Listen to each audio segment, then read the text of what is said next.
నమస్తే, welcome to special programme meet your doctor.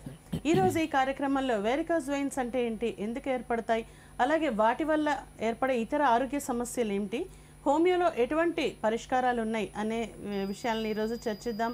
ఈరోజు మనతో పాటు స్టూడియోలో ఉన్నారు డాక్టర్ భరద్వాజ్. వీరు ఫిడికస్ హోమియోకి CEO అండ్ చీఫ్ డాక్టర్గా ఉన్నారు. అలాగే www.fidicus.comలో ఆన్లైన్లో ఎల్లవేళ్ళ అవైలబుల్గా ఉంటారు. అలాగే మీరు సంప్రదించడానికి డాక్టర్ని సంప్రదించడానికి ఫోన్ చేయాల్సిన నెంబర్ 7997-101-303. ముందుగా ఆహ్వానిద్దాం డాక్టర్ గారిని. సార్ నమస్తే అండి. నమస్తే అండి. వెరికోస్ వెయిన్స్ ఇవి సాధారణంగా అంటే ఈ మధ్య ఎక్కువగా వింటున్నాము. అయితే దీన్ని సాధారణ సమస్యగా తీసుకోవాలా లేదా సీరియస్ ప్రాబ్లంగా అవుతుందా? రైట్. సో వెరికోస్ వెయిన్స్ని ఎప్పుడు లైట్గా తీసుకోకూడదండి. మనకు ఎందుకు చాలామంది దాన్ని సీరియస్గా తీసుకోరంటే ఒక చిన్న స్టోరీ ఉందన్నమాట. సో ఫర్ ఎగ్జాంపుల్ మీకు వెరికోస్ వీన్స్ వచ్చింది అంటే ఎలా తెలుస్తుంది? సో మీ కాళ్ళ పైన కానీ ఎక్కడన్నా వీన్స్ బయటికి ప్రామినెంట్గా కనపడము, టార్చువస్గా అంటే కొంచెం మెలు తిరిగినట్టు ఉండడము, అది కామన్గా అబ్జర్వ్ చేస్తారనమాట. అబ్జర్వ్ చేసిన వెంటనే వీళ్ళు ఏం చేస్తారంటే ఒక అలోపతి డాక్టర్ దగ్గరికి కానీ లేకపోతే ఇంగ్లీష్ డాక్టర్ దగ్గరికి కానీ, వెస్ట్రన్ మెడిసిన్ అంటాము, కన్వెన్షనల్ ట్రీట్మెంట్ అంటాము, లేకపోతే ఒక కార్పొరేట్ హాస్పిటల్ దగ్గర కానీ, ఒక వాస్కులార్ సర్జన్ కానీ, ఇంటి దగ్గర ఉన్న డాక్టర్ దగ్గర కానీ వెళ్తారనమాట. వాళ్ళు ఏమంటారంటే ఇది ఇంకా చిన్నగానే ఉంది కదా, వదిలేసే దాని గురించి పట్టించుకోవద్దు అంటారు. పట్టించుకోవద్దు, పెద్దగా అయితేరా సర్జరీ చేస్తామంటారు. ప్రాబ్లం ఏంటంటే వాళ్ళకి ఇనీషియల్ స్టేజ్లో దీనికి మెడిసిన్స్ లేవు. సో ఇనిషియల్ స్టేజ్లో ఏంటంటే వాళ్ళు ముదిరిపోయి బాగా ఇంకా సర్జరీ చేయాలి, ఇంకా ప్రాణాల మీదకి వస్తుంది అంటే టైంలో వాళ్ళని పిలిచి ఆ వీన్ని మొత్తం తీసేయడం కానీ, కట్ చేయడం కానీ, లోపల వీన్ని ప్రెస్ చేసేయడం కానీ ఇవన్నీ చేస్తారంట. ఇవన్నీ సర్జికల్ ప్రొసీజర్స్. సో మనకు ఆ వీన్స్ చాలా ఇంపార్టెంట్. వీళ్ళు ఆ వీన్స్ అన్నీ తీసేస్తారు. అదే ఇనిషియల్ స్టేజ్లో హోమియోపతిలోకి వస్తే ఈ కాంప్లికేషన్స్ అన్నీ వరకు పోకుండా చూడొచ్చు అనమాట. ఏమేమి కాంప్లికేషన్స్ ఉంటాయంటే సింపుల్, మీకు కాళ్ళపైన ఇచ్చింగ్ రావడం నుంచి, లేకపోతే అక్కడ దురద రావడం నుంచి, బ్లాకిష్ కలర్ అయిపోవడం నుంచి, అదేవిధంగా అక్కడి నుంచి కొంచెం వూజింగ్ అనమాట, బ్లడ్ లాగా బయటికి రావడము, ఈ చిన్న ప్రాబ్లం నుంచి సెల్యులైటిస్ అంటామనంట, మొత్తం గ్యాంగ్రీన్ ఫామ్ అయ్యి కాలు తీసేయడము, లేదంటే అక్కడ క్లాట్ ఫామ్ అయ్యి అది హార్ట్లోకి పోవడము, బ్రెయిన్లోకి పోయి పెరాలసిస్ రావడము, లేకపోతే లంగ్లోకి పోయి మనం ఎంబోలిజం అంటాం అన్నమాట. ఇవన్నీ వచ్చే ఛాన్సెస్ సింపుల్ ప్రాబ్లం నుంచి చాలా సీరియస్ కాంప్లికేషన్స్ వరకు ఉంటాయి. ఇవి ఇనిషియల్ స్టేజ్లోనే హోమియోపతిలో వస్తే సక్సెస్ రేట్ అనేది చాలా ఎక్కువగా ఉంటుంది. ఇనిషియల్గా వెంటనే మీకు ఈ సిమ్టమ్స్ బయటపడినప్పుడు వస్తే సో హోమియోపతి కాన్స్టిట్యూషనల్ ట్రీట్మెంట్ ద్వారా ఉన్నది కంప్లీట్గా రివర్స్ చేసుకోవచ్చు, మళ్ళీ సీరియస్గా కాకుండా ప్రివెంట్ చేసుకోవచ్చు అనమాట. అదే అలోపతి డాక్టర్స్ చెప్పినట్లు మీరు దాన్ని వదిలేసి ఒక 5 years తర్వాత 6 years తర్వాత వెళ్తే సర్జరీ చేయించుకుంటే చాలా కాంప్లికేషన్స్ వస్తాయి. అవన్నీ జస్ట్ హోమియోపతి మెడిసిన్స్తో సింపుల్ ట్రీట్మెంట్తో అవాయిడ్ చేయొచ్చు అనమాట. ఓకే, ఇప్పుడు వెయిన్స్ అంటే తెలుగులో సిరలు అంటాం. అసలు వీటి పని ఏంటి, బాడీలో ఏ విధంగా సహకరిస్తాయి బాడీ? రైట్. సో మనకు బాడీలో ఏ పార్ట్ తీసుకున్నా, ఏ సెల్ తీసుకున్నా, లేకపోతే టిష్యూ తీసుకున్నా, ఒక ఆర్గాన్ తీసుకున్నా, ఎంటైర్ సిస్టమ్ తీసుకున్నా అవి దానికి ఎనర్జీ కావాలి. ఎనర్జీ కావాలి అంటే ఏంటి? ఆక్సిజన్ సప్లై చేయాలి. సో ఆక్సిజన్ ఎప్పుడైతే సప్లై చేస్తామో అక్కడి నుంచి వేస్ట్ ప్రోడక్ట్స్ అన్నీ బాడీ నుంచి బయటికి వెళ్ళిపోతాయి అనమాట. అంటే కార్బన్ డైఆక్సైడ్, హైడ్రోజన్, అంటే ఆక్సిజన్ ద్వారా కార్బన్ బయటకు వచ్చేస్తుంది, హైడ్రోజన్ రెండు బయటికి వెళ్ళిపోతాయి అనమాట. ఆక్సిజన్ వాటర్ ద్వారా, కార్బన్ డైఆక్సైడ్ వాటర్ ద్వారా, ఇది దాని ఫంక్షన్ అనమాట. సో మనం ఒక టిష్యూకి ఆక్సిజన్ సప్లై చేయాలంటే ఆర్టరీస్, అంటే మన హార్ట్లో నుంచి ఆర్టరీస్ ఆక్సిజనేటెడ్ బ్లడ్ క్యారీ చేస్తే ఒక్కసారి అక్కడ ఆక్సిజన్ యూజ్ అయిపోయిన తర్వాత డీఆక్సిజనేటెడ్ బ్లడ్ని వీన్స్ తీసుకొని వస్తాయి అనమాట, రిటర్న్ తీసుకొని వస్తాయి. ఆక్సిజన్ సప్లై చేస్తే వీన్స్ రిటర్న్ తీసుకొని వస్తాయి. ఒక్కసారి ఆక్సిజన్ అయిపోయిన బ్లడ్ని మళ్ళీ వీన్స్లోంచి హార్ట్లోకి వెళ్ళి, హార్ట్లోంచి లంగ్స్లోకి వెళ్ళి, లంగ్స్లో మళ్ళీ అది ఆక్సిజన్తో మిక్స్ అయ్యి మళ్ళీ టిష్యూస్లోకి వెళ్తుంది అనమాట. ఎప్పుడైతే మనం ఆక్సిజనేటెడ్ బ్లడ్ని సప్లై చేసిన తర్వాత ఆ బ్లడ్ని మళ్ళీ మనం రిటర్న్ హార్ట్కి తీసుకొని రావాలన్నమాట. ఆ హార్ట్కి తీసుకొని వచ్చే వెజల్స్నే మనము వీన్స్ అంటాం. వీన్స్ పని ఏంటంటే డీఆక్సిజనేటెడ్ బ్లడ్ని మనం మళ్ళీ లంగ్స్లోకి తెచ్చి లంగ్స్లో ఆక్సిజనేట్ చేయడం వీన్స్ పని అనమాట. ఓకే, అయితే ఇప్పుడు ఈ వెరికోస్ వీన్స్ వచ్చిన తర్వాత ఇతర ఆరోగ్య సమస్యలు ఏమొస్తాయి? రైట్. సో వెరికోస్ వీన్స్ వచ్చిన తర్వాత ఏమవుతుందంటే మెయిన్గా మనం ఈ వీన్స్ అని చెప్పుకున్నాం కదా, ఈ వీన్స్ అనేవి మనకు లోయర్ లిమ్స్లో ఉంటాయి అన్నమాట, కాళ్ళల్లో ఉంటాయి. కాళ్ళల్లో ఉన్నప్పుడు ఏమవుతుంది? సో మనకు 2 types ఆఫ్ వీన్స్ ఉంటాయి అన్నమాట కాళ్ళల్లో. ఒకటి మన కాళ్ళు మధ్యలో ఒకటి వెళ్తుంటుంది, ఒకటి పెరిఫెరల్ అంటే స్కిన్ కింద వెళ్తుంటుంది అనమాట. ఈ వీన్స్ పని ఏంటంటే ఈ వీన్స్ రెండు మన కాళ్ళల్లో ఉన్న బ్లడ్ను తీసుకొని వచ్చి హార్ట్కి తీసుకొని రావడం. సో మన చేతులు అనుకోండి, సో మన చేతులు మనం కదిలిస్తూ ఉంటాం, అంటే గ్రావిటీ అంత ఎఫెక్ట్ ఉండదు. ఓకే. మన హెడ్ నుంచి హార్ట్కి రావాలి అంటే అది in the direction of gravity ఉంటాయి. కానీ మన లోయర్ లిమ్స్లో ఉన్న వీన్స్ ఏమవుతాయంటే అగెన్స్ట్ గ్రావిటీ, మన గ్రావిటీ కిందికి పుల్ చేస్తూ ఉంటుంది, దానికి అగెన్స్ట్గా మనం బ్లడ్ని పైకి తీసుకొని వెళ్ళాలన్నమాట. అందుకు వాటిపైన ప్రెషర్ ఎక్కువగా ఉంటుంది. సో ఎప్పుడైతే ఈ అప్పర్ సైడ్ అగెన్స్ట్ గ్రావిటీ తీసుకొని వెళ్ళాలో మనకు వీన్స్లో కొన్ని వాల్వ్స్ ఉంటాయన్నమాట. వాల్వ్స్ అంటే మనం చూసింటాము కొన్ని లిక్విడ్స్ని ఒకటే డైరెక్షన్లో పంపిస్తాం, ఆపోజిట్ డైరెక్షన్లో వస్తే ఏంటంటే వాల్వ్ క్లోజ్ అయిపోతుంది, కిందికి రాదు, అంటే ఓన్లీ వన్ డైరెక్షన్లోనే బ్లడ్ వెళ్తుంది అనమాట, దాన్ని వాల్వ్స్ అంటాం. సో ఈ కండిషన్లో ఏమవుతుందంటే మనకు లోయర్ లిమ్స్ నుంచి బ్లడ్ పైకి రావాలంటే అక్కడ వాల్వ్స్ ఉంటాయన్నమాట వీన్స్లో. ఆ వాల్వ్స్ అనేవి డ్యామేజ్ అయిపోతాయి. ఎప్పుడైతే వాల్వ్స్ డ్యామేజ్ అయిపోతాయో బ్లడ్ అనేది రివర్స్ ఫ్లో జరుగుతుంది, అంటే హార్ట్లోకి రావాల్సిన బ్లడ్ హార్ట్లోంచి రివర్స్ ఫ్లో అయ్యి అక్కడ వీనస్ ఇన్సఫిషియన్సీ అంటాం అనమాట. ఆ వీన్స్ అని డైలేట్ అయిపోయి కావాల్సిన దానికంటే ఎక్కువ ఎన్లార్జ్ అయిపోయి టార్చువస్ అంటే స్ప్రింగ్స్ లాగా తయారై అక్కడ బ్లడ్ అనేది క్లాట్ అవుతుంది అనమాట. సో ఈ బ్లడ్ క్లాటింగ్ ప్లస్ ఇవన్నీ మనం క్రానిక్ వీనస్ ఇన్సఫిషియన్సీ ఇవన్నీ మనము వెరికోజ్ వీన్స్లో చూసే చేంజెస్ అనమాట. ఓకే. అయితే ఇప్పుడు బ్లడ్ ఫ్లో కిందకు ఉంటుంది అంటున్నారు, అంటే దీనివల్ల ఏమైనా బాడీలో బ్లడ్ ప్రెషర్ మీద ఏమైనా ఎఫెక్ట్ పడుతుందా వెరికోజ్ వెయిన్స్ వల్ల? యా. సో ఈ వెరికోజ్ వెయిన్స్ పైన బాడీలో బ్లడ్ ప్రెషర్ వల్ల అంత ప్రాబ్లం ఉండదని, కాకపోతే ఏమవుతుందంటే బ్లడ్ మీరు అన్నట్లు కిందికి వచ్చేసింది అనుకోండి, బ్లడ్ అనేది కదులుతూ ఉండాలి, ఏదన్నా నది ఏదన్నా తీసుకోండి కదులుతూ ఉండాలి. ఎప్పుడైతే స్టాగ్నేట్ అయిపోతుందో అక్కడ ఏమవుతుందంటే టిష్యూ డ్యామేజ్ జరుగుతుంది, ఎక్కువ అయిపోయి అక్కడి నుంచి బ్లడ్ ఎన్లార్జ్ వీన్స్ అన్నీ ఎన్లార్జ్ అయిపోతాయి అనమాట. ఎన్లార్జ్ అయిపోయి ఆ వీన్స్ వాల్స్ ఉంటాయి, దాంట్లో గ్యాప్స్ వస్తాయి, ఆ గ్యాప్స్ నుంచి బ్లడ్ బయటికి రావడం, బ్లడ్ అంటే డైరెక్ట్గా బ్లడ్ రాదు, సో బ్లడ్లో ఉండే ప్లాస్మా అంటాం అనమాట, అది బయటికి రావడము, టిష్యూస్లోకి రావడము, స్కిన్ అంతా అక్కడ బ్లాక్గా అయిపోవడము, ఇచ్చింగ్ రావడం, బాగా బర్నింగ్ సెన్సేషన్ రావడము, ఎప్పుడైతే అక్కడ మాయిస్ట్గా ఉంటుందో ఇన్ఫెక్షన్ అవుతుంది, ఇన్ఫెక్షన్ అయ్యి అల్సర్స్ ఫామ్ అవుతాయి, అంటే చిన్న చిన్న కురుపుల్లాగా ఫామ్ అవుతాయి. అదేవిధంగా ఏమవుతుందంటే సీరియస్ కండిషన్లో అక్కడ బ్యాక్టీరియా డెవలప్ అయ్యి మనము ఆ బ్యాక్టీరియా వల్ల ఏమవుతుందంటే అక్కడ మొత్తము కమిలిపోయినట్లు అయిపోతుంది అనమాట. సో ఆ డెత్, ఆ టిష్యూ అంతా డెత్ అయిపోతుంది. సో అక్కడ కాల్ను కూడా తీసేయాల్సిన ఛాన్స్ ఒక్కొక్కసారి వస్తుంది అనమాట. ఓకే. మీరు ఇందాక సెల్యులైటిస్ అన్నారు, సెల్యులైటిస్ అనేది దానికి దీనికి అంటే ఏ విధంగా రిలేట్ అవుతాయి? రైట్. సో మనం బేసిక్గా అక్కడ ఇన్ఫెక్షన్ వస్తుంది, అక్కడ సెల్స్ అన్ని డెత్ అయిపోతాయి, దాన్ని సెల్యులైటిస్ అంటాం అనమాట. సెల్యులైటిస్లో నేను జస్ట్ ఎక్స్ప్లెయిన్ చేశాను. బేసిక్గా ఫైనల్గా ఏమవుతుందంటే అక్కడ సెల్యులైటిస్ వచ్చి మొత్తం ఇన్ఫెక్షన్ అయ్యి కాల్నే మొత్తం తీసేయాల్సిన స్టేజ్ కూడా వస్తుంది అనమాట ఒక్కొక్కసారి. నెక్స్ట్ అంటే ఇప్పుడు దీంతో పాటు ఇంకా అదర్ హెల్త్ ఇష్యూస్ ఏముంటాయి దీనికి సంబంధించి వెరికోజ్ వెయిన్స్ ఉన్న వాళ్ళకి? రైట్. అంటే హార్ట్ మీద ఎలాంటి ప్రభావం చూపిస్తుందా? రైట్.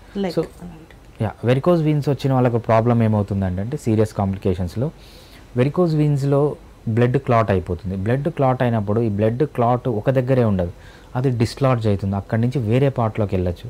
ఎప్పుడైతే బ్రెయిన్లోకి వెళ్తుందో పెరాలసిస్ వస్తుంది, ఎప్పుడైతే హార్ట్లోకి వెళ్తుందో హార్ట్ అటాక్స్ వస్తాయి. సో ఎప్పుడైతే లంగ్స్లోకి వెళ్తుందో, సో లంగ్లోకి వెళ్ళి ఆ లంగ్ కావాల్సిన బ్లడ్ అంతా సప్లైని స్టాప్ చేస్తుందో దాన్ని థ్రాంబో ఎంబోలిజం అంటాం. ఇవన్నీ emergency conditions. So simple conditions నుంచి ఎమర్జెన్సీ కండిషన్స్లో కూడా మనుషుల్ని తీసుకొని వెళ్తుంది ఈ వెరికోజ్ వీన్స్ అనేది, అంత డేంజరస్ అది. ఓకే. అయితే ఇప్పుడు వెరికోజ్ వెయిన్స్ అనేది ఏదైనా ఫుడ్ పరంగా ఆహార పరంగా జాగ్రత్తలు తీసుకోవచ్చా దాన్ని కంట్రోల్ చేయాలంటే? వెరికోజ్ వీన్స్కి మెయిన్గా ఆహారపరంగా ఎటువంటి సంబంధం లేదండి, ఆహారానికి వెరికోజ్ వీన్కి సంబంధం ఉండదు. కాకపోతే చాలా రీజన్స్ ఉన్నాయి మనం వెరికోజ్ వెయిన్స్ రావాలంటే.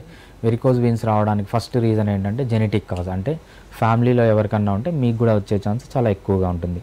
అదేవిధంగా అబ్డామినల్ ట్యూమర్స్ అంటాం అనమాట. అబ్డామిన్లో ఏదైనా ప్రెషర్ పెరిగింది అనుకోండి, ఎస్పెషల్లీ విమెన్లో చూస్తుంటాం ఓవేరియన్ ట్యూమర్స్ కానీ, ఫైబ్రాయిడ్స్ కానీ, లేకపోతే even pregnancy is also one of the risk factors for varicose veins. ఎందుకంటే అబ్డామిన్ పెద్దగా అవుతుంది, ప్రెషర్ పడుతుంది, ఆల్రెడీ అగెన్స్ట్ గ్రావిటీ బ్లడ్ అనేది పైకి తీసుకొని రావాలి.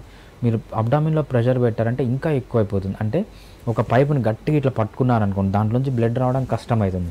ఈ ప్రెషర్ కూడా అలానే చేస్తుంది అనమాట ఈ ట్యూమర్స్ వల్ల. ఇంకోటి ఏంటంటే ఒబేసిటీలో ఏమవుతుందంటే మీకు కాళ్ళ పైన ఎక్కువ ప్రెషర్ పడుతుంది, థైస్ పైన, లెగ్స్ పైన పడుతుంది. సో ఎప్పుడైతే ఎక్కువ ఫోర్స్ పడుతుందో ఆ ఫోర్స్కి అగెన్స్ట్గా బ్లడ్ తీసుకొని రావడం కష్టమవుతుంది. సో మీరు ఏమైనా డైట్ చేంజెస్ చేసుకోవాలంటే ఎస్పెషలీ సో ఒబేసిటీని తగ్గించుకునే డైట్ చేంజెస్ చేసుకోవాలి. సో దానికి ఏంటి లో కార్బోహైడ్రేట్ ఫుడ్ తీసుకోవాలి, అదేవిధంగా ఫుడ్ ఫ్రీక్వెన్సీ తగ్గించాలి, సో వెయిట్ అనేది తగ్గించుకోవాలి, స్ట్రెస్ లేకుండా ఉండాలి, సో నిద్ర అనేది బాగా నిద్రపోవాలి. ఇవన్నీ చేస్తే ఎక్సర్సైజ్ కూడా రెగ్యులర్గా చేస్తే ఏమవుతుందంటే మీకు ఈ రిస్క్ ఫ్యాక్టర్స్ అనేవి తగ్గిపోతాయి. ఓకే. ఎక్సర్సైజ్ అంటే ఏ కైండ్ ఆఫ్ ఎక్సర్సైజ్ చేయాలి అంటే వాకింగ్ మీరు ఏది సజెస్ట్ చేస్తారు? రైట్. సో ఎస్పెషల్లీ మనము ఈ వెరికోస్ వీన్స్ వచ్చిన వాళ్ళకి ఏం చెప్తామంటే కాఫ్ ఎక్సర్సైజెస్ చెప్తామన్నమాట. సో వీళ్ళు ఏంటంటే ఒక మన కాలు ఉంటుంది కదా, మన పాదాన్ని సో ఇలా ఒక స్టెప్ పైన పెట్టి ప్రెస్ చేయడం అనమాట. ప్రెస్ చేసినప్పుడు ఏమవుతుందంటే అక్కడ మనకు థైస్ కంటే కింద మనకు పిక్కల్ అంటాం కదా, కాఫ్ అంటాం కదా, కాఫ్ మజిల్స్లో ప్రెషర్ పడుతుంది. ఎప్పుడైతే కాఫ్ మజిల్స్లో ప్రెషర్ పడుతుందో బ్లడ్ అనేది అది పైకి తీసుకొని వెళ్తుంది అనమాట. అది స్పెసిఫిక్ ఎక్సర్సైజ్ చేయమంటాం. దాంతోపాటు వెయిట్ తగ్గించుకునే ఎక్సర్సైజ్ ఏంటంటే ఎస్పెషల్లీ బాగా హెవీ వెయిట్ ఉన్న వాళ్ళు జోన్ 2 కార్డియో ఎక్సర్సైజ్ చేయమంటాం అనమాట. జోన్ 2 కార్డియో ఎక్సర్సైజ్ ఏంటంటే చాలాసేపు వాకింగ్ చేయడం కానీ, సైక్లింగ్ చేయడం కానీ, స్విమ్మింగ్ చేయడం కానీ over a period of time 45 minutes to 1 hour చేస్తే ఏంటంటే వాళ్ళ బాడీలో ఉన్న ఫ్యాట్ కరిగి సన్నబడతారనమాట. సో ఈ 2 types of exercise important exercises. అయితే వెరికోస్ వెయిన్స్ అనేది సర్జరీ స్టేటస్ వరకు రావడానికి ఎంత కాలం పడుతుంది? ఈ లోపలే ట్రీట్మెంట్ తీసుకోవడం వల్ల ఉపయోగం ఏంటి? రైట్. సర్జరీ అనేది చాలా ఫైనల్ స్టేజ్లోకి వస్తుందండి. ఎప్పుడైతే ఈ వెరికోస్ వీన్స్ అన్ని బాగా ఎన్లార్జ్ అయిపోయి, టార్చువస్ అయిపోయి, సిమ్టమ్స్ ఎక్కువైపోతాయి, అంటే స్కిన్ అంతా బ్లాక్గా అయిపోయి అక్కడ ఇచ్చింగ్ వచ్చి, ఎగ్జిమా వచ్చి, సో ఇంకా తట్టుకోలేనంత పెయిన్ వచ్చి ఆ స్టేజ్లో సర్జరీకి వెళ్ళాల్సి వస్తుందండి. సో సర్జరీకి వెళ్తే ఏంటంటే ఆ వీన్ని మొత్తం కట్ చేసి తీసేస్తారు, లేకపోతే ఆ వీన్ని లైగేట్ చేస్తారనమాట. అంటే వీన్లోకి బ్లడ్ పోకుండా కుట్టేస్తారనమాట, నాట్ వేసేస్తారు. అదేవిధంగా ఇంకోటి ఏం చేస్తారంటే వీన్లో కొంచెము మనము గమ్ము లాంటిది పంపిస్తాను, గమ్ము లాంటిది పంపించి వీన్ని అతికిచ్చేస్తారు దానిలోకి బ్లడ్ పోకుండా. ఇవన్నీ చాలా పెయిన్ఫుల్ ప్రొసీజర్స్. అదేవిధంగా ఒక్కసారి చేసినంత మాత్రాన మళ్ళీ వస్తూ ఉంటాయి, చాలా కాంప్లికేషన్స్ ఉంటాయి అన్నమాట. సో ఇవన్నీ లేకుండా హోమియోపతిలో ఎక్సలెంట్గా ట్రీట్మెంట్ చేయొచ్చు.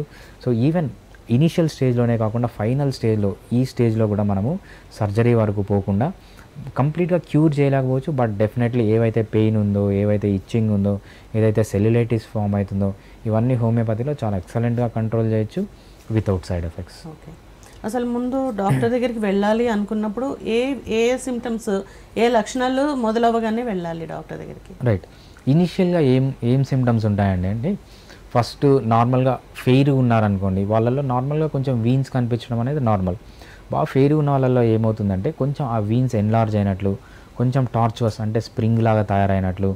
అదేవిధంగా వీళ్ళకి ఏంటంటే ఎస్పెషల్లీ కాళ్ళు చైర్ పైన పెట్టుకుని హ్యాంగ్ చేశారనుకోండి, హ్యాంగ్ చేసిన వెంటనే అక్కడ కాఫ్ మజిల్స్లో పెయిన్ రావడము, అదేవిధంగా ఎక్కువసేపు నడవలేకపోవడము, ఎక్కువసేపు నడిస్తే పెయిన్ రావడము. సో ఇవన్నీ మనం ఇనిషియల్గా చూస్తే డెఫినెట్గా సస్పెక్ట్ చేయాలి వెరికోస్ వీన్స్ అని చెప్పి. సస్పెక్ట్ చేసి ఇమ్మీడియట్గా మనకు కలర్ డాప్లర్ స్టడీ అని ఉంటుంది. So colour Doppler study of arteries and veins. ఇదేంటంటే మన ఆర్టరీస్ అండ్ వీన్స్ లోపల ఏముంది, ఏమన్నా డ్యామేజ్ అయిందా, లోపల క్లాట్ ఏమన్నా ఫామ్ అయిందా అని క్లియర్గా చెక్ చేయొచ్చు. ఈ టెస్ట్ చేయించుకుంటే మనకు 2 కాళ్ళ యొక్క కండిషన్ క్లియర్గా అర్థమైపోతుంది. ఓకే. అయితే ఇప్పుడు దానిలో సపోజ్ మీరు అన్నట్టు డాప్లర్ చేస్తే 3 రకాలుగా రిజల్ట్ వచ్చేందుకు ఛాన్సెస్ ఉన్నాయి: mild, moderate and severe. Right. So వీటిలో సివియర్లో అంటే ఈ 3 స్టేజెస్లో కూడా హోమియోలో ట్రీట్మెంట్ ఉందా? రైట్.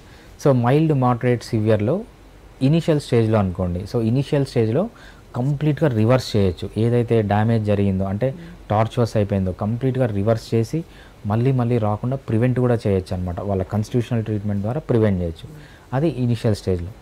మైల్డ్ స్టేజ్లో ఏమవుతుందంటే 50-50 ఛాన్స్ ఉంది. ఒక్కొక్కసారి ఏంటంటే కంప్లీట్గా రివర్స్ చేయొచ్చు, కొంతమందిలో ఏంటంటే కంప్లీట్గా రివర్స్ చేయలేము, సిమ్టమాటిక్గా రిలీఫ్ చేయగలుగుతాం. అంటే ఫర్దర్గా ఇది 3rd స్టేజ్లోకి, సివియర్ స్టేజ్లోకి పోకుండా మనం కాపాడగలుగుతాం అనమాట, బట్ విత్ ద ట్రీట్మెంట్. ఇంకా ఫైనల్ స్టేజ్లో ఎప్పుడైతే బాగా స్కిన్ అంతా డ్యామేజ్ అయింది, సెల్యులైటిస్ వరకు వెళ్ళే ఛాన్స్ ఉంది, అదేవిధంగా ఊజింగ్ ఉంది, డర్మటైటిస్ ఉంది, బాగా ఇచ్చింగ్ ఉంది, బర్నింగ్ ఉంది, అల్సర్స్ ఫామ్ అయ్యాయి, ఈ స్టేజ్లో ఏంటంటే మనము విత్ హోమియోపతిక్ ట్రీట్మెంట్ చాలా ఎక్సలెంట్గా మేనేజ్ చేసుకోవచ్చు, ఈ సిమ్టమ్స్ అన్నీ తగ్గించుకోవచ్చు. బట్ క్యూర్ చేయడం అనేది కష్టమవుతుంది. So over a period of time రెగ్యులర్గా ట్రీట్మెంట్ చేసుకోవడం వల్ల మీరు సర్జరీ వరకు పోకుండా కాపాడచ్చు. ఏవైతే మనం సీరియస్ కాంప్లికేషన్స్ అనుకున్నామో అక్కడ థ్రాంబస్ ఫామ్ కావడం, అది బ్రెయిన్లోకి వెళ్ళి క్లాట్ అయ్యి పెరాలసిస్ రావడము, లంగ్లోకి పోయి క్లాట్ కావడము, అదేవిధంగా హార్ట్లోకి వెళ్ళి క్లాట్ కావడము, థ్రాంబో ఎంబాలిజం ఫామ్ కావడము, ఈ సీరియస్ కాంప్లికేషన్స్, అదేవిధంగా సెల్యులైటిస్ రావడము, కాలు తీసేయాల్సి రావడము, ఇవన్నీ మనము హోమియోపతి మెడిసిన్స్ ద్వారా ప్రివెంట్ చేసుకోవచ్చు. ఈవెన్ సింగిల్ సైడ్ ఎఫెక్ట్ కూడా లేకుండా మనము హోమియోపతి ద్వారా అన్ని స్టేజెస్లో, సో ఫస్ట్ స్టేజ్లో ఉన్న వాళ్ళని సెకండ్ స్టేజ్లో పోకుండా, సెకండ్ స్టేజ్లో ఉన్న వాళ్ళని థర్డ్ స్టేజ్లో పోకుండా, థర్డ్ స్టేజ్లో ఈవెన్ సర్జరీ పోస్ట్ చేసిన వాళ్ళని కూడా సర్జరీ వరకు పోకుండా మనం కాపాడచ్చు.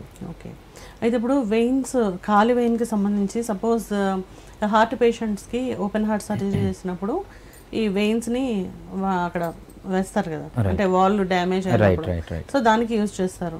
సో అలాంటప్పుడు సపోజ్ ఆ వెయిన్లో క్లాట్స్ అవి ఉంటే మరి అది ఎలా చేస్తారు, దానికి ఎట్లా ఉంటుంది ట్రీట్మెంట్? రైట్, సో మనం హార్ట్లో బైపాస్ సర్జరీ చేసినప్పుడు కంప్లీట్ వీన్ తీయమండి, only a part of vein తీస్తాము, పార్ట్ ఆఫ్ వీన్ తీసి అక్కడ వేస్తారనమాట.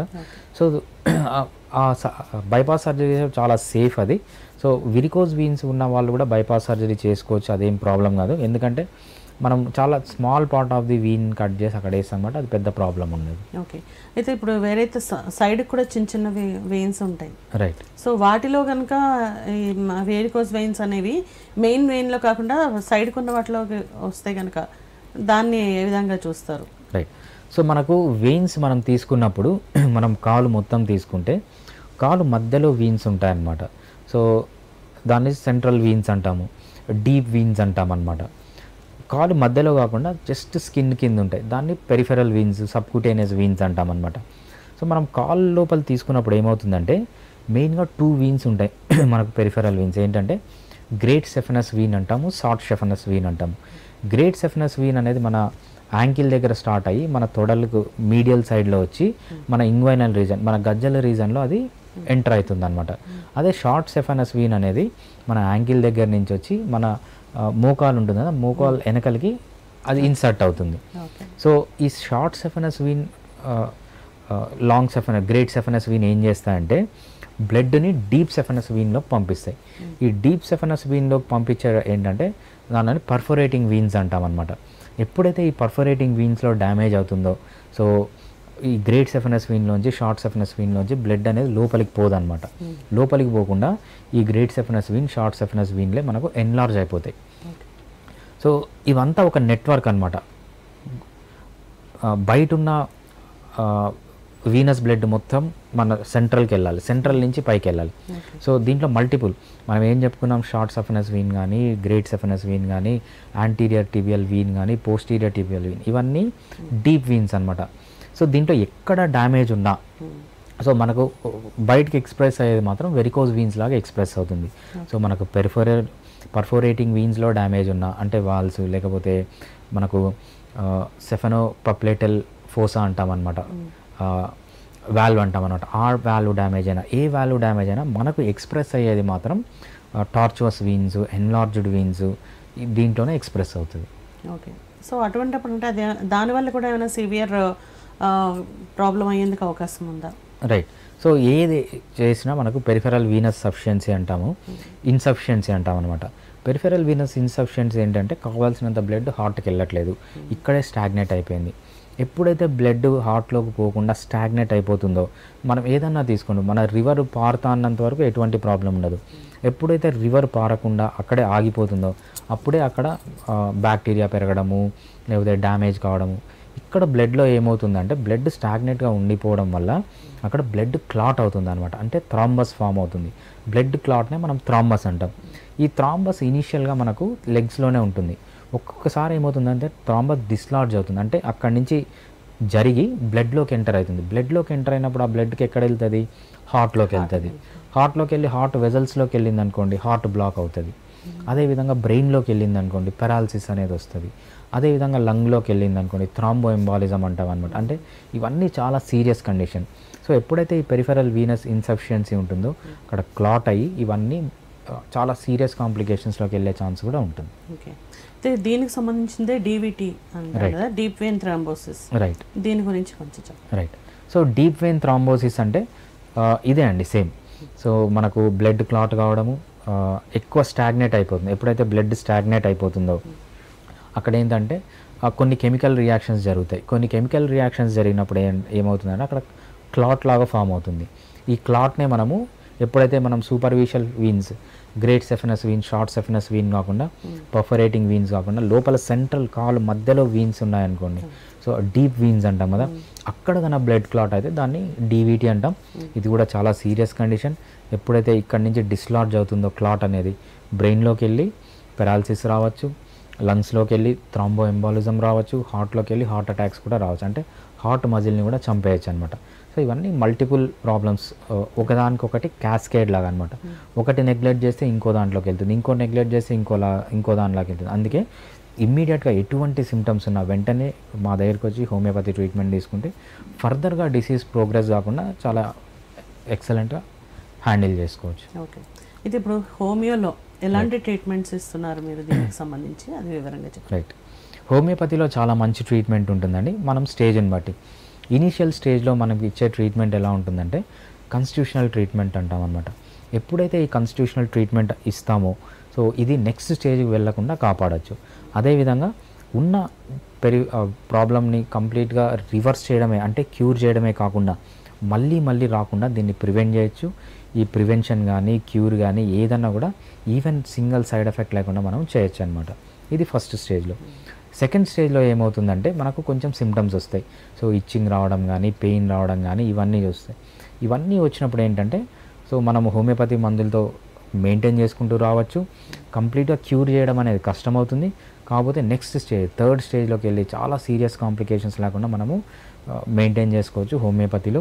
థర్డ్ స్టేజ్లో ఏంటంటే మనము సర్జరీ వరకు పోకుండా, కాంప్లికేషన్స్ రాకుండా, ఏవైతే మనము పెరాలసిస్ వస్తుంది, లేకపోతే హార్ట్ అటాక్ వస్తుంది, లేకపోతే థ్రాంబో ఎంబాలిజం, లంగ్ డ్యామేజ్ అవుతుంది, ఇవన్నిటినీ కాకుండా మనము హ్యాండిల్ చేసుకోవచ్చు even without single side effect. So మీరు చేయాల్సింది ఏంటంటే ఏదన్నా వెరికోజ్ వీన్స్ ఇనిషియల్ స్టేజ్లో ఉన్న సో అలోపతి డాక్టర్స్ మాట విని దాన్ని నెగ్లెక్ట్ చేసి సీరియస్గా అయిన తర్వాత మళ్ళీ వాళ్ళ దగ్గరికి వెళ్ళి సర్జరీ చేయించుకోకుండా ఇనీషియల్ స్టేజ్లోనే వెంటనే మా దగ్గరికి రండి. So you have better option.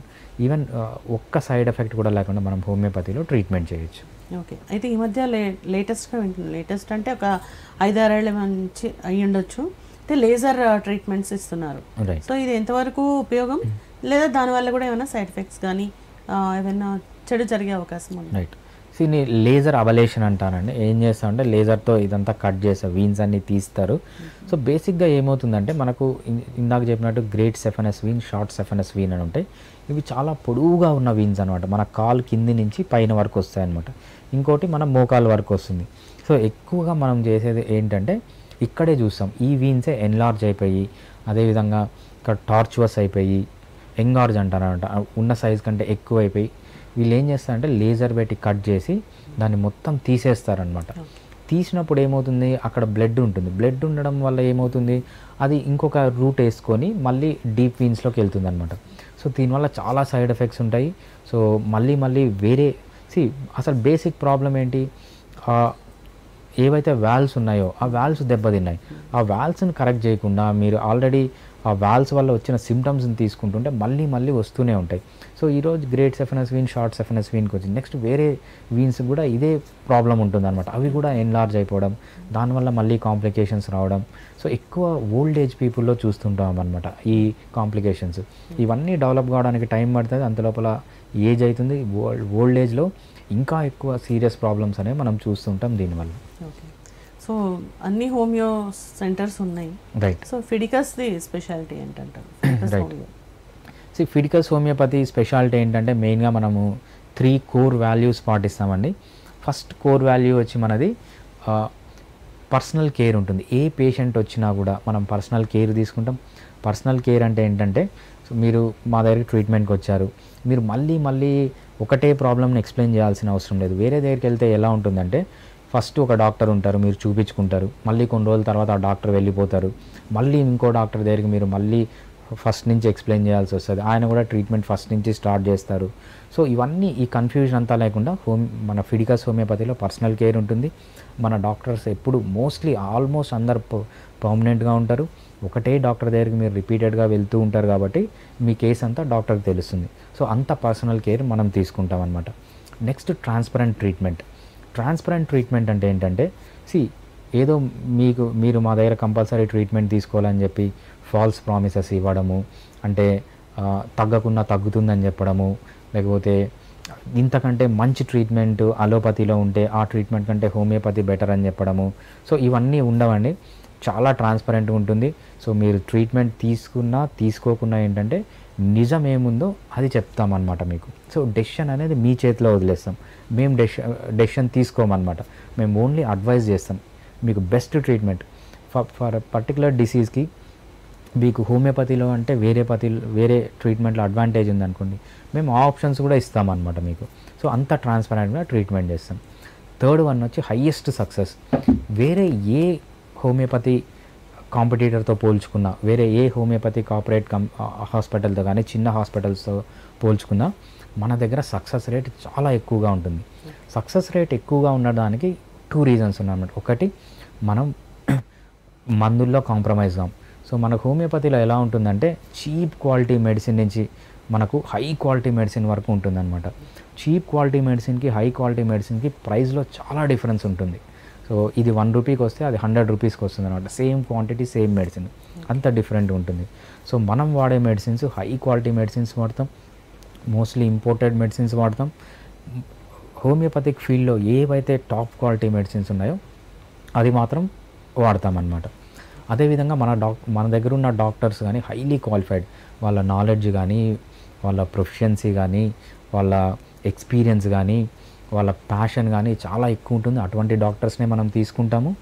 ఎందుకంటే మనం పే చేసేది కూడా డాక్టర్స్కి చాలా హై పే చేస్తాం. వేరే ఏ కార్పొరేట్ హోమియోపతి హాస్పిటల్స్ తీసుకున్నా కూడా మన దగ్గర ఉన్న డాక్టర్స్కి చాలా హై పేమెంట్ ఉంటుంది. డాక్టర్స్ని తీసుకునేది కూడా చాలా హై క్వాలిటీ డాక్టర్స్ తీసుకుంటాం. అందుకు వేరే వాళ్ళతో పోలిస్తే మన దగ్గర కొంచెం కాస్ట్ ఎక్కువగానే ఉంటుంది. ఎక్కువగా అంటే చాలా ఎక్కువగా ఉండదు, కొద్దిగా స్లైట్గా ఎక్కువగా ఉంటుంది. అంతకంటే రిజల్ట్ మెయిన్ ఏంటంటే మీకు రిజల్ట్ ఓరియంటెడ్. వేరే వాళ్ళతో ఎవరితో పోల్చినా ఫిడికస్ హోమియోపతిలో చాలా హై సక్సెస్ రేట్ అనేది మనం చూస్తామన్నమాట. ఓకే, సో ఫైనల్గా చెప్పండి, మీరు ఇప్పుడు అన్ని హై క్వాలిటీ ఇదంతా, సో అది మిడిల్ క్లాస్, జనరల్గా మనకి ఎక్కువ percentage middle class, right. So వాళ్ళకు కూడా అందుబాటులో ఉండే విధంగా ఉంటాయా? రైట్, తప్పకుండా అండి. హోమియోపతి అంటేనే మనకు తక్కువ కాస్టే ఉంటుంది, అంత ఎక్కువ కాస్ట్ ఉండదు. రీజన్ ఏంటి అంటే మనకు మెయిన్గా అలోపతి మెడిసిన్స్ తీసుకోండి. ఫర్ ఎగ్జాంపుల్ మీరు ఒక కంపెనీ పెట్టారు, మీరు ఒక కంపెనీ మెడిసిన్స్ తయారు చేశారు. మీకు గవర్నమెంట్ ఏం చేస్తుందంటే పేటెంట్ రైట్ ఇస్తుంది అనమాట. ఆ రైట్ ప్రకారం 10 ఏళ్ళ వరకు ఆ మెడిసిన్ని మీరు మాత్రమే తయారు చేయగలరు, మీరు కావాల్సిన ప్రైజ్కి మాత్రమే అమ్మగలరు అనమాట. 10 ఇయర్స్ తర్వాత అందరూ తయారు చేయొచ్చు. దాన్ని పేటెంట్ రైట్ అంటారు. ఆ రైట్ ఇచ్చినప్పుడు ఒక మెడిసిన్ రేట్ హై ఉంటుంది, ఎందుకంటే వాళ్ళు ఒక్కరే తయారు చేయగలుగుతారు, వేరే వాళ్ళు తయారు చేయలేరు. అందుకే మెడిసిన్ కాస్ట్లీ ఉంటుంది. అదే హోమియోపతికి వచ్చేటప్పటికి హోమియోపతి ట్రీట్మెంట్ వేరే ట్రీట్మెంట్తో పోలిస్తే ఎందుకు తక్కువగా ఉంటుందంటే మెడిసిన్ అనేది పేటెంట్ రైట్ ఉండదు. ఎప్పుడైతే మెడిసిన్స్కి పేటెంట్ రైట్ ఉండదో ప్రతి ఒక్క ఫార్మా కంపెనీ తయారు చేస్తుంది. ప్రతి ఒక్క ఫార్మా కంపెనీ తయారు చేసినప్పుడు వాళ్ళ కాంపిటీషన్ వల్ల మెడిసిన్ ప్రైస్ అనేది తగ్గిస్తారనమాట.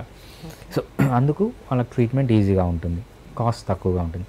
అదేవిధంగా మిడిల్ క్లాస్ వాళ్ళకి అడ్వాంటేజ్ ఏంటంటే most of the surgeries, for example varicose వెయిన్కి సర్జరీస్ కావాలి, మీకు సర్జరీ పోస్ట్ చేసిన హోమియోపతి ట్రీట్మెంట్ ద్వారా సర్జరీ వరకు పోకుండా మెడికల్గానే మేనేజ్ చేసుకోవచ్చు.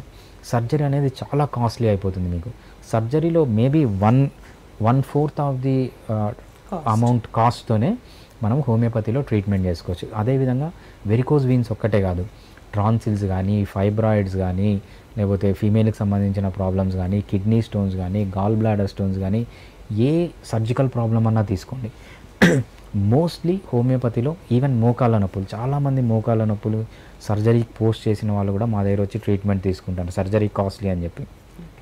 సో సర్జరీకి దాంతో పోలిస్తే చాలా తక్కువ అమౌంట్తో మనము హోమియోపతిలో ట్రీట్మెంట్ చేసుకోవచ్చు. సర్జరీ అనేది వేరే మెడికల్ ట్రీట్మెంట్స్ కూడా అలోపతితో కంపేర్ చేస్తే మన దగ్గర ట్రీట్మెంట్ కాస్ట్ చాలా తక్కువ ఉంటుంది, హై క్వాలిటీ ట్రీట్మెంట్ అనేది ఉంటుంది. ఈవెన్ వితౌట్ సైడ్ ఎఫెక్ట్, ఒక్క సైడ్ ఎఫెక్ట్ కూడా లేకుండా మనం ట్రీట్మెంట్ చేసుకోవచ్చు. అదేవిధంగా చాలా ఎఫెక్టివ్గా వేరే ఏ సిస్టమ్ ఆఫ్ మెడిసిన్స్తో పోల్చిన హోమియోపతి ట్రీట్మెంట్లో, హోమియోపతిక్ సిస్టంలో చాలా ఎక్సలెంట్గా ట్రీట్మెంట్ అనేది చేసుకోవచ్చు అన్నమాట. Okay sir, thank you so much. Thanks అండి. నమస్తే. సో చూసారు కదా, వెరికోజ్ వెయిన్స్ అనేవి మన దైనందిన కార్యక్రమంలో రోజువారీ జీవితంలో ఒక ఆటంకం కలిగిస్తున్నట్టుగా అనిపించకపోవచ్చు, కానీ అవి తెలిసిన తొందరలోనే అశ్రద్ధ చేయకుండా డాక్టర్ని కన్సల్ట్ చేయడం, హోమియో ద్వారా ట్రీట్మెంట్ని తీసుకోవడం వల్ల త్వరగా దాని నుంచి ఉపశమనం పొందవచ్చు. సో ఇది ఇవాళ ఎపిసోడ్. మరో ఎపిసోడ్లో మళ్ళీ కలుద్దాం. Keep watching.